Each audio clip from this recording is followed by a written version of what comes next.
Saya sebenarnya pengen berusaha positive thinking sama Agus dan keluarganya walaupun kalian banyak dibully.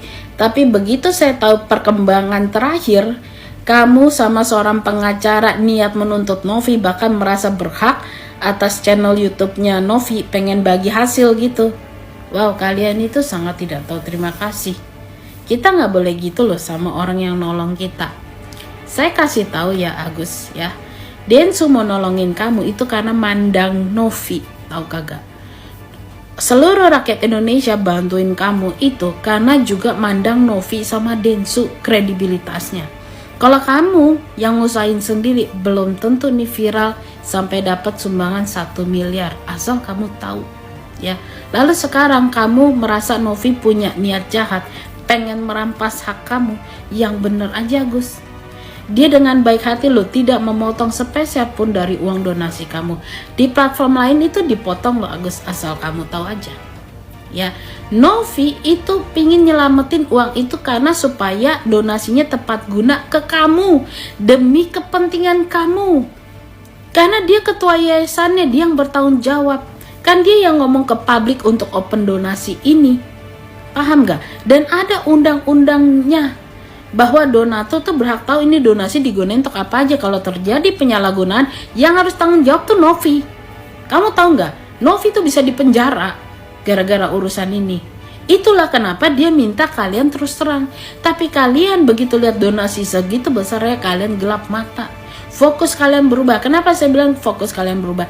Kalian udah tahu open donasi itu cuma demi Agus, ya, untuk perawatan Agus.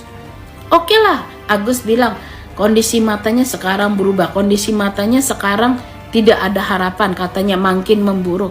Tapi kan urusan kamu belum kelar Agus. Ini kelopak mata harus diperbaiki, badan kamu penuh luka, kan katanya tetanus, demam lulu. Nah itu uangnya dipergunakan untuk itu, bukan untuk yang lain-lain. Sebenarnya Novi juga dengan baik hati menjelaskan ke Agus, kalau misalnya Agus merasa berutang budi sama Uwa dari istrinya yang kamu panggil Wawa, kamu mau bayar dia sebagai caregiver gak apa-apa. Kamu mau bayar rumah dia uang sebagai uang sewa nih dibayarkan juga gak apa-apa. Yang penting transparansi Agus. Ya, apapun pengeluaran untuk kepentingan Agus tuh boleh sebetulnya asal jujur. Bahkan Novi juga jelasin kalau nih urusan Agus udah kelar dengan rumah sakitnya, itu uang mau dipakai buat usaha kecil kayak untuk nyambung hidup tuh boleh. Kurang baik apalagi Agus. Tapi kalian segitu takutnya gak dapat uang itu. Padahal Densu udah kasih jaminan loh pakai uang pribadi dia. Kalau sampai uang itu nanti gak kembali ke kamu, Densu yang akan membayar. Kurang gimana lagi, kalian udah didamain. Kukira tuh podcast terakhir bersama Novi tuh udah damai. Kalian nyari mati kayak begini. Gak boleh kita kayak begitu sama orang yang udah nolong kita. Saya bukannya nggak ngerti bahwa luka bakar yang Agus terima itu fatal banget, sakit banget. Dan saya tidak pernah membenarkan alasan apapun orang bertindak kriminal seperti itu. Oke? Apakah Agus depresi karena itu? Bisa jadi. Saya pun waktu awal-awal buta ini sakitnya ampun-ampun ya.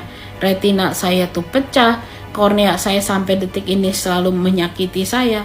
Saya tahu karena kesakitan itu kita bisa out-outan deh otak kita, saya tahu. Tapi kalau saya dapat dukungan kayak Agus, saya tuh malah semangat hidup loh. Tapi saya tidak seberuntung Agus. Agus tuh bayangin ya, Agus ke rumah sakit tuh bawanya saya acungin jempol deh. Sayang banget tuh sama Agus, disupport sampai segitu, sampai anak-anaknya Wawa juga bantuin Agus. Saya ke rumah sakit sendirian loh Agus. Waktu itu saya nggak bisa jalan Agus, saya harus dorong kursi roda saya sendirian Agus. Kamu bisa bayangin ya. Sekarang nih, kemarin belum lama ini saya operasi pengangkatan tumor. Dan bukan cuma masalahnya di tumor doang, penyakit saya banyak Agus. HB saya ngedrop, saya itu pendarahan, ya ada masalah di jantung. Saya itu bolak-balik ke RSCM tuh 10 kali ganti bus, 5 kali pas pergi, 5 kali lagi pas pulang.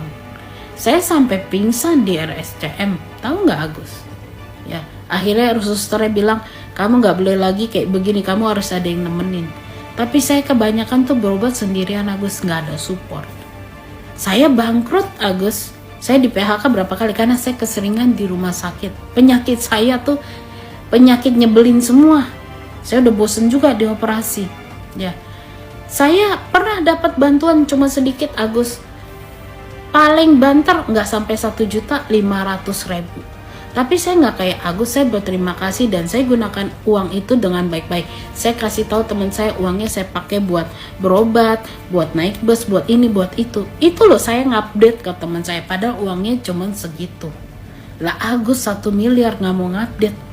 Padahal saya nggak ada kewajiban ngupdate teman-teman. Orang mereka bukan yayasan, malah mereka bilang nih uangnya pakai buat jajan juga nggak apa-apa. Tapi saya nggak menyalahgunakan bantuan orang. Jadi betul-betul sedih saya, kamu tuh udah dikasih support ekonomi, support moral dan lain-lain, mutung terus kerjaannya. Gak boleh begitu. Agus sering-sering deh main ke RSCM. Banyak orang tuh menderita penyakit yang wadidaw Agus, tapi mereka punya semangat hidup. Mereka gak dapat bantuan kayak Agus loh. Bolak-balik tuh pakai BPJS Agus, tapi gak gitu sikapnya.